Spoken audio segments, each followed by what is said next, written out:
Assalamualaikum dan salam sejahtera. Saya Nazri Kaha, ini Agenda Awani dan kita ingin terus membincangkan apa yang sudah pun dibentangkan oleh Yang Amat Berhormat pada pagi tadi berkaitan dengan rangka tindakan My Digital ataupun ekonomi digital Malaysia, dan kita ingin mencapai satu negara yang literasi digital yang tinggi, dan pastinya beberapa rangka tindakan perlu diberi perhatian. Antaranya, My Digital ini akan memberi peluang teknologi baru muncul dan juga model perniagaan yang lebih inovatif.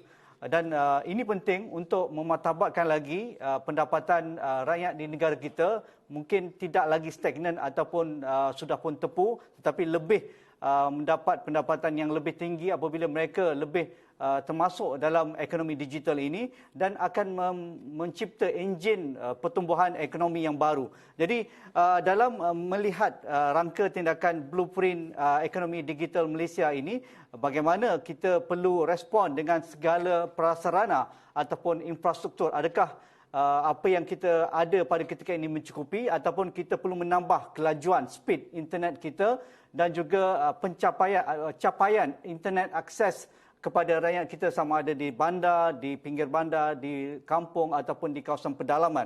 Jadi untuk itu saya akan bersama Dr. Fazlullah Suhaimi Abdul Malik, pengerusi MCMC ataupun Malaysia Communication and Multimedia Malaysia. Assalamualaikum Dr. Fazul. Waalaikumsalam Haji. Dr. Fazul, perkara ini banyak kali kita bincangkan, tetapi pastinya selepas pelancaran roadmap ataupun rangka tindakan My Digital ini, apa yang Dr. Fazul boleh respon sebagai pengerusi MCMC untuk soalan pertama saya? Bila kita ada roadmap seperti ini, maka hala tuju kita jelas, tata cara yang perlu dilaksanakan pun jelas, pelan tindakan pun jelas, dan usaha ni bukan sahaja hanya tergantung kepada satu agensi, tetapi tergantung kepada kesemua kita di Malaysia. Seperti yang Perdana Menteri kata, ini adalah pendekatan seluruh negara ataupun whole nation approach. Jadi dengan adanya pelan seperti ini, insyaAllah saya rasa rakan-rakan di agensi-agensi lain akan sehala dan setuju. Okey, dalam blueprint ini ataupun rangka tindakan ekonomi digital ketika ini, adakah kita akan melihat peranan yang lebih proaktif, yang lebih inklusif yang akan dimainkan oleh MCMC, Dr. Fazul? InsyaAllah, sememangnya kami sejak kita telah umumkan usaha melalui program Jalinan Digital Negara ataupun jendela untuk singkatannya, memang pendekatannya adalah secara inklusif. Jadi, bila kata-kata inklusif, maksudnya kalau usahanya pembangunan di bandar, ianya juga akan dibangunkan sama rata di luar bandar. Jadi seperti saya pernah katakan dulu, pengalaman kita baik di bandar ataupun di luar bandar, apabila terhasilnya usaha yang disasarkan dalam jendela, insya-Allah kita akan mendapat kualiti pengalaman yang serata. Okey, ramai mungkin melihat ekonomi digital ni suatu retorik yang mudah kita cakap. Mungkin pemahaman itu agak terhad kepada sektor-sektor tertentu.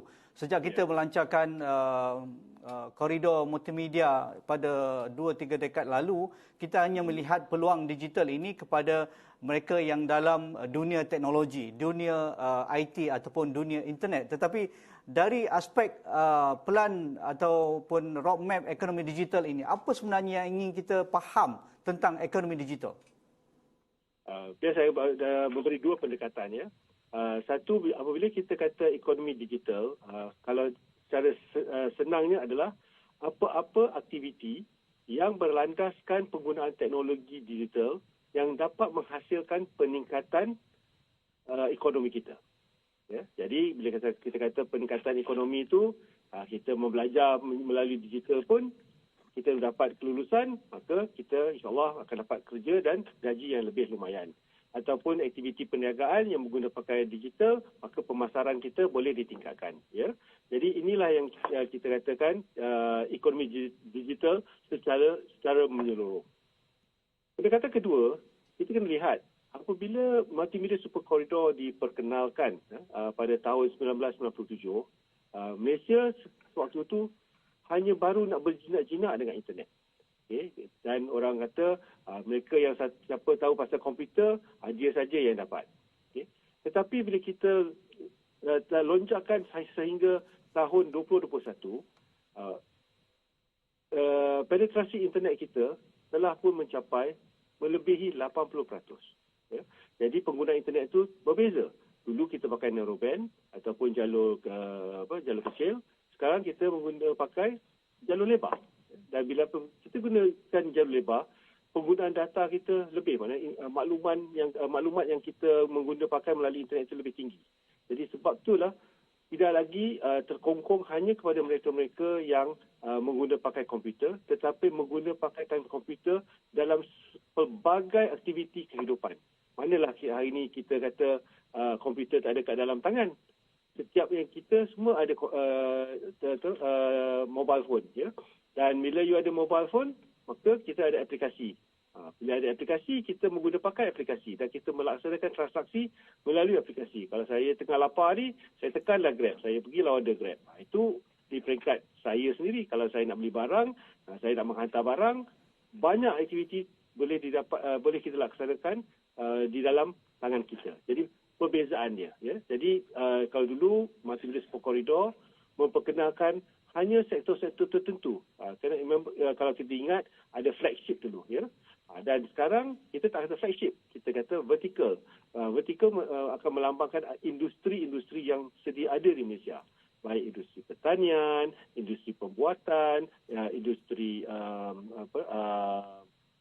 minyak dan sebagainya. Semuanya akan pakai teknologi baru dan di sinilah kita nampak ekonomi digital tu lebih melebar daripada apa yang kita dapat lihat tak kala kita melaksanakan atau Multimedia Super Corridor terdahulu.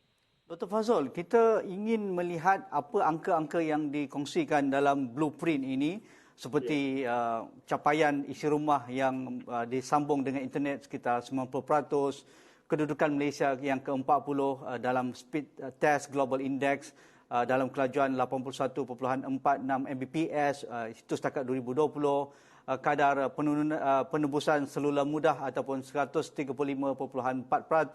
Ini satu angka yang menggembirakan kalau kita lihat dari aspek kejayaan negara, tetapi realiti di luar sana masih dipersoalkan oleh pemegang taruh sama ada ahli perniagaan, teknopreneur, orang awam dan sebagainya. Jadi bagaimana peranan MCMC untuk memastikan kelajuan internet yang berpada ataupun yang berbaloi untuk memastikan apa yang kita ingin capai dalam digital ekonomi ini dapat direalisasikan. Pandangan Dr. Fazrul.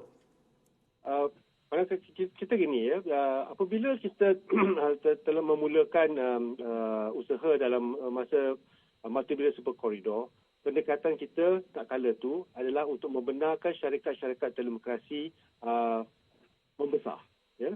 Jadi masa tu mereka baru nak bermula, belum keupayaan untuk dapatkan pendapatan tidaklah setinggi hari ini dan sebagainya. Jadi bila kita membenarkan, kita akan tentu akan mendapat sedikit tekangan ataupun sedikit kekurangan dalam pelebaran rangkaian mereka terdahulu. Dan kini kita juga mendapat dinamik di mana penggunaan data pun juga meningkat. Orang pun dah pandai. Literasi untuk internet tu dah lebih tinggi. Dulu tak kenal internet. Sekarang bukan tak kenal internet. Dia nak makan lebih internet. Yeah. Jadi keperluannya telah meningkat. Dan usaha FCMC kali ini adalah tidak lagi membenarkan pembekal perkhidmatan melaksanakan pendekatan perkhidmatan seperti yang mereka laksanakan dulu, kerana kita terpaksa buat intervensi, ya, di mana kita sekarang memaksa setiap pembekal perkhidmatan untuk memastikan satu, liputan yang 100%, kedua, kualiti perkhidmatan yang pada tahap yang dikehendaki. Ya. Dan sekiranya mereka tidak melaksanakannya, maka kita akan mengenakan penalti yang disediakan oleh undang-undang. Dan pendekatan itu bukanlah kita cakap suruh dia orang buat dan mereka dah terus buat. Tidak. Bila kita menyediakan sasarannya, kita juga berjumpa dengan pihak industri setiap 2 minggu saya sendiri mempengerusikan dan bersama-sama dengan Ketua Pegawai Eksekutif Syarikat Syarikat Telco untuk kita sama-sama mengembeling tenaga untuk memastikan perkhidmatan dapat ditingkatkan. Kalau aduan ada aduan diselesaikan dalam masa 24 jam, pelbagai usaha dilaksanakan. Adakah kita dapat merasakannya? Saya yang akan pertama kata belum lagi, ya. Sebab usaha ni telah dimulakan hanya pada bulan 9 tahun lepas. Kalau kira-kira belum lagi sampai 6 bulan. Tetapi apakah impak usaha yang sedemikian? Yang kita dapati adalah peningkatan rangkaian ada dan jumlah aduan pun telah berkurangan sebanyak 14%. Jadi kalau orang tak adu tu maka dua perkara boleh berlaku. Orang dah fed up nak mengadu ataupun sememang dia tak ada sebab nak mengadu. Jadi kita ambil pendekatan ada penurunan. Jadi memang ada peningkatan dari segi pengalaman pengguna tetapi masih belum pada tahap yang kita kehendaki dan usaha ni kena berterusan. Saya tak akan kata kita boleh tidur lepas ni, tak ada. Kena kerja berterusan untuk memastikan pembekal semua memberi perkhidmatan yang sebaiknya mengikut apa yang mereka janji. Untuk meningkatkan tadbir urus ataupun governance, ketulusan apa yang ingin kita capai ini satu tugas yang sukar. Walaupun Dr. Fazrul kata sering berjumpa dengan pembekal perkhidmatan seminggu sekali ataupun 2 minggu sekali, tetapi rakyat juga mereka membayar perkhidmatan dengan jumlah yang agak optimal dengan perkhidmatan yang diberikan oleh pembekal perkhidmatan. Jadi adakah dengan cara menyediakan lebih banyak saluran semak dan imbang seperti dashboard ataupun ketulusan pihak MCMC untuk menyalurkan maklumat yang sebenarnya di lapangan kepada pengguna akan diberikan dalam masa-masa akan datang untuk memastikan kita benar-benar ingin mencapai satu tahap yang setanding dengan negara maju dalam pembekalan internet yang berkelajuan tinggi dan akhirnya refleksi kepada industri yang akan kita lihat berkembang dalam era ekonomi digital ini. Dr. Fazrul? InsyaAllah kita telah pun berjanji untuk menyediakan apa kita panggil sebagai peta jendela. Ya. Peta jendela ini akan membenar kita sebagai pengguna untuk melihat apakah tahap kualiti pembekal perkhidmatan. Mungkin saya pergi ke kampung A, pembekal nombor 1 tak elok. Saya boleh, kalau saya selalu ke kampung A, eloklah saya pakai pembekal yang lain. Okay. Dan ini memerlukan data. Ya. Dan di sinilah kita pun telah memaklumkan bahawa kita akan memulakan sistem pembekalan data untuk mengumpul data-data ini untuk dipaparkan bagi pengguna. InsyaAllah kita akan mula pada penghujung suku pertama. Ya, InsyaAllah dalam bulan 3 ni sistem tu akan mula dilaksanakan. Dan sebagaimana sistem, ia akan memakan masa sedikit dan insyaAllah pada suku keempat tahun ni kita dapat melihat putik-putik macam mana pengguna boleh melihat kualiti perkhidmatan oleh pembekal masing-masing. Dan di sinilah saya harap ketelusan data kepada pengguna dapat memberi rangsangan untuk pembekal untuk mereka memastikan kualiti perkhidmatan mereka lebih elok. Dan bagi pengguna, dia juga boleh tengok aduan mereka.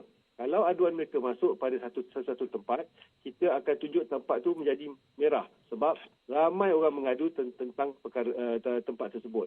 Dan di sini juga kita di pihak MCMC boleh mengambil tindakan yang lebih proaktif untuk memastikan pembekal memperbaiki rangkaian mereka untuk memperbetulkan perkhidmatan yang telah diadukan tadi. Jadi banyak perkara terpaksa dilakukan mungkin di belakang tabir yang tidak dapat dilihat oleh pengguna. Yang mana yang kita boleh melaksanakan adalah setiap suku kita akan menyediakan laporan jendela untuk dipaparkan untuk ke semua pihak.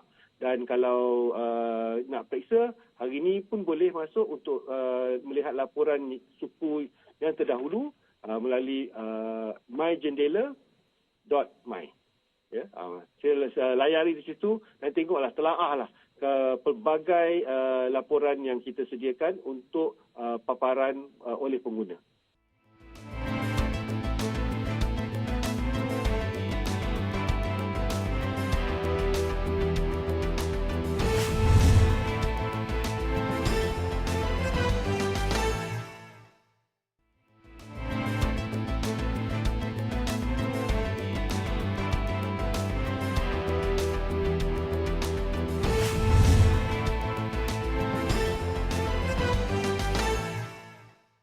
Dr. Fazrul, berkaitan dengan itu juga, bagaimana kita ingin mencapai sasaran bahawa kesaling hubungan seluruh kawasan geografi dan demografi negara kita akan capai internet berkelajuan tinggi seperti yang diumumkan tadi, sekitar 21 bilion akan diberikan oleh pihak kerajaan untuk meneruskan projek jendela ini. Adakah ini akan kita lihat dalam beberapa fasa sebenarnya yang kita laksanakan jendela ni, Dr. Fazrul? Biar saya perbetulkan dulu, Haji. Yang 21 bilion itu bukan dari kerajaan. 21 bilion adalah pelaburan daripada kerajaan dan swasta. Okay. Kalau kita ambil dari segi ratio, 60% akan datang daripada pihak swasta dan 40% akan datang daripada kerajaan. Dan kerajaan ialah melalui dana perkhidmatan sejagat atau lebih dikenali oleh USP Fund. Ya. Nombor dua, fasa yang kita tetapkan adalah dua fasa. Fasa pertama bermula pada tahun 2020 dan akan tamat pada penghujung tahun 2022. Dan fasa kedua akan bermula pada fasa 2023 sehinggalah tahun 2025. Dan sasaran-sasaran untuk kedua-dua fasa ini telah pun kita paparkan dan kita akan memegang pada sasaran yang telah ditetapkan bersama industri untuk untuk industri dan pihak FCMC melaksanakannya. Untuk menarik pelaburan, sama ada pelaburan domestik di kalangan syarikat pemula, startup tempatan domestik ataupun syarikat bertaraf MNC dunia ataupun global, ataupun startup unicorn global yang berada di seluruh dunia untuk dijadikan Malaysia, untuk menjadikan Malaysia sebagai satu tapak mereka sebagai base dan hub. Jadi adakah dengan pelaburan melalui jendela dan kita memastikan governance dalam pelaksanaan internet berkelajuan tinggi ini akan mampu menarik minat mereka, kerana mereka mahukan satu program ataupun polisi yang inklusif, yang substantial untuk mereka dapat pulangan yang berbaloi jika mereka menanam modal di negara kita. Kita tahu negara-negara lain pun sedang sibuk menarik modal ini, Vietnam, Singapura, Indonesia. Jadi bagaimana Malaysia perlu ada USP, Dr. Fazrul, untuk memastikan kita berjaya menarik pelaburan unicorn ataupun startup yang mungkin di kalangan rakyat kita sendiri? Sebenarnya hari ini yang pertama kita telah memastikan secara polisi telekomunikasi adalah satu utility awam. Kalau dulu electricity dan api sahaja, dan air saja disediakan sebagai utility, sekarang telekomunikasi juga diambil kira sebagai utility. Dan prosesnya memakan masa, tetapi insya-Allah ia akan diterima pakai di seluruh negeri-negeri di Malaysia. Buat masa ini 5 negeri telah pun membuat keputusan untuk menjadikan ianya satu polisi di peringkat negeri. Negeri seperti Perak, Pulau Pinang, Pahang, Melaka dan Sarawak buat masa ini. Ya. Dan kita sedang berusahakan agar beberapa lagi negeri akan membuat keputusan untuk melaksanakan ianya sebagai polisi pembangunan. Itu yang pertama. Dengan ada polisi yang terang seperti itu, maka pelabur akan tahu, di Malaysia ni telekomunikasi for sure ada. Macam juga electricity for sure ada dan air. Itu nombor satu. Nombor dua, kita kena tingkatkan kelajuan perkhidmatan yang kita sediakan. Kalau sebelum ni kita banyak menggunakan pakai mudah alih, sekarang polisi adalah untuk meningkatkan adanya gentian optik. Ya. Mudah alih, rangkaian mudah alih mesti ada. Tetapi ianya tidak boleh menjadi rangkaian primer. Ya. Rangkaian primer akan adalah gentian optik. Dan yang ketiga adalah penerapan teknologi baru ataupun rangkaian untuk rangkaian baru iaitu teknologi 5G. Di sinilah kita dengan usaha jendela kita sekarang mendapat putik-putik kejayaan di mana kita boleh mempercepatkan pelaburan untuk 5G yang telah pun diumumkan oleh Yang Amat Perdana Menteri. Jadi bila pelabur baik dalaman ataupun pelabur luar, mereka akan tengok Malaysia ni apa status internet dia. Dan kita boleh kata kita pun ada 5G dan bukan cukup saja 5G.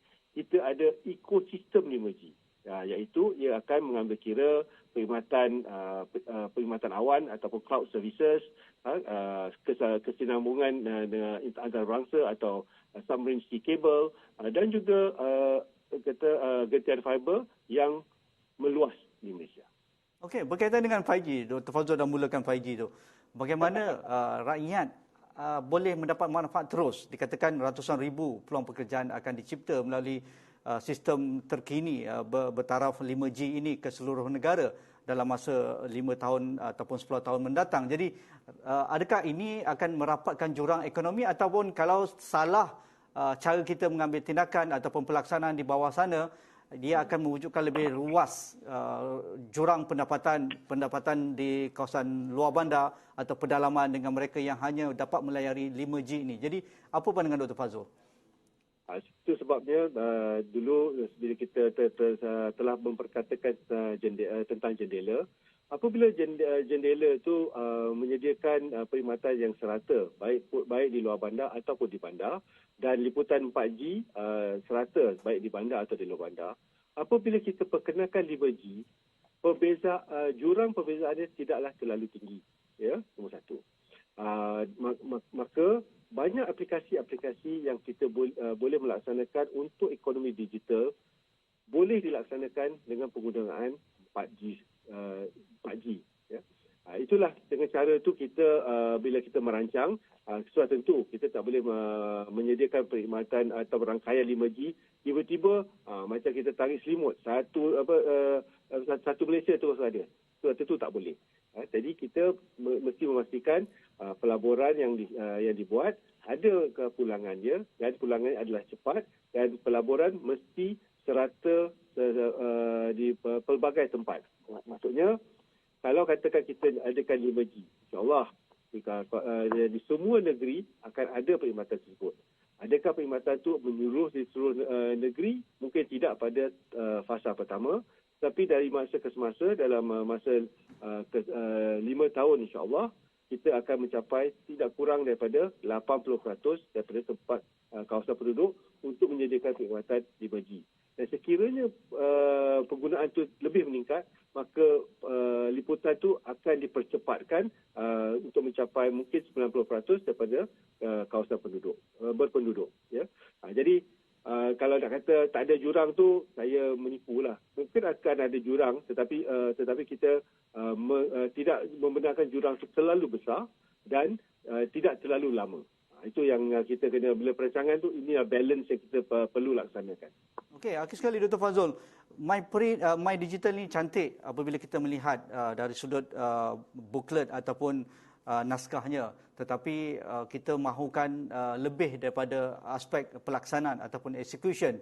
Jadi peranan MCMC untuk merealisasikan keupayaan ekonomi digital Malaysia ini, dan kita dapat merobohkan ataupun kerena-kerena birokrasi, ada seamless kerjasama antara pemegang taruh, antara kerajaan, swasta dan juga regulator seperti MCMC, dan juga ekosistem digital seperti anak-anak muda kita yang sudah pun begitu ramai bangkit apabila kita lihat dalam pandemik COVID-19 ini. Rupanya hebat anak muda kita dalam dunia digital dan mereka berkehadapan mencari peluang ini. Jadi bagaimana Dr. Fazrul melihat ini dapat realisasikan dan kita tidak lagi berretorik cara-cara lama lagi dah? You're absolutely right. Sebenarnya dalam mana-mana perancangan, dia punya kata yang penting adalah execution. Ya? Dan bila ada kata-kata execution, bila pengalaman tu mendatangkan kemanisan pengalaman tersebut, itulah kita kata the proof is in the pudding. Ya? Untuk melaksanakan itu, di sinilah di peringkat FCMC, bila kita tengok plan ataupun My Digital tersebut, FCMC bukanlah satu agensi sahaja yang melaksanakannya. Pelbagai agensi akan melaksanakannya. Ya. So saya hanya boleh bercakap dari konteks di mana kami ditugaskan, iaitu untuk memastikan infrastruktur digital disediakan pada tahap yang kita kendaki pada kadar yang paling cepat kalau boleh, ya. Dan di sinilah kita melaksanakan pelbagai stakeholder engagement dan kita melaksanakan project management dan kita melaporkan juga pencapaian. Jadi kita letak transparansi, kita letak sasaran dan kita pastikan stakeholder semuanya engage. Bukan kerja senang. Saya terus terang saya cakap. Memang benda tu memakan masa, kadang-kadang kata terpaksa lah kita laksanakan sebab itulah amanat yang telah diberi, dan saya dan rakan-rakan semua di MCMC memang bekerja fokus lumus, dan alhamdulillah pihak industri pun ada kepercayaan pada kita. Dan buat masa ni dengan adanya pelaksanaan dan pendekatan jendela, pihak negeri pun juga memberikan respon yang positif. Jadi saya rasa kita telah mula pada landasan yang baik, dan monitoring akan menjadi perkara yang paling penting untuk kita pastikan apa yang disasar dilaksanakan pada masa yang ditetapkan. Terima kasih Dr. Fazlullah Suami Abdul Malik, pengurusi MCMC. Terima kasih Dr. Fazul, supaya kita dapat berjumpa lagi dan berbincang lagi dalam perkara-perkara yang lebih berfokus. Itu saja perbincangan kami dalam peranan MCMC melaksanakan rangka tindakan My Digital. Itu saja agenda awani pada malam ini. Sekian, Assalamualaikum. Kita jumpa lagi. Terima kasih.